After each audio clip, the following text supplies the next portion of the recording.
Bonjour Malta and Gozo, I'm Michael Caden and here's your clutter-free news update with the top stories of the last 24 hours.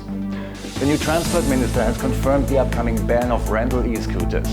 The man who was brutally assaulted by Parcherville bouncers has been granted bail. Editors claim they were not consulted on the controversial media lobby, and greenwashing chief Steve Ellul has been approved as Labour MEP candidate. Transport Minister Chris Bonnet has confirmed to Parliament that rental e-kick scooters will be banned after 31st March. E-scooter companies Bolt and Bird have urged Bonnet, who replaced former Transport Minister Aaron Farrugia last week, to scrap the ban. Bonnet said earlier this week that he was willing to meet the operators, but warned that right now the conditions are not there to reverse the decision. However, he promised that there would be an open line of communication and that he could discuss with them anything they wish to discuss. The government announced last year it would introduce incentives to encourage people to own their electric kick scooters. Ahmed Albario, the man who was brutally assaulted by several Parcherville nightclub bouncers on New Year's, has been granted bail. The man was charged with minor bodily harm and was held in custody longer than some of the attackers. He allegedly had thrown a bottle and a sharp object at the bouncer, who suffered cuts as a result.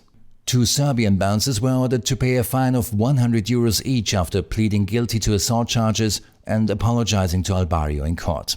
The case of another Serbian bouncer was adjourned to May after he pleaded not guilty to several charges. 2 other bouncers remain in preventive custody after being charged with causing grievous bodily harm to the man. Editors and journalists at Times of Malta and Malta Today were not consulted before their employers decided to join the Association of Media Owners. Times of Malta's Herman Gregg was the first editor-in-chief to reply to a set of questions sent by the Critical Angle project.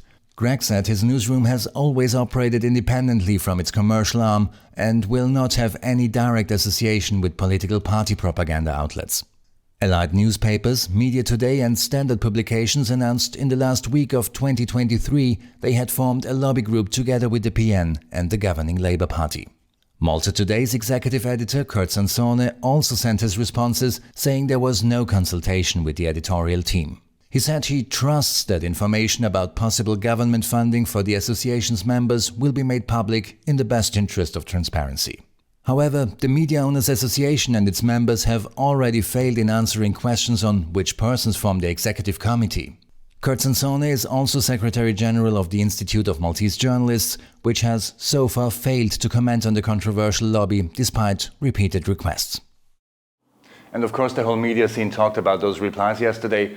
I believe the friendliest comment I found was, quote, "This is complete bullshit."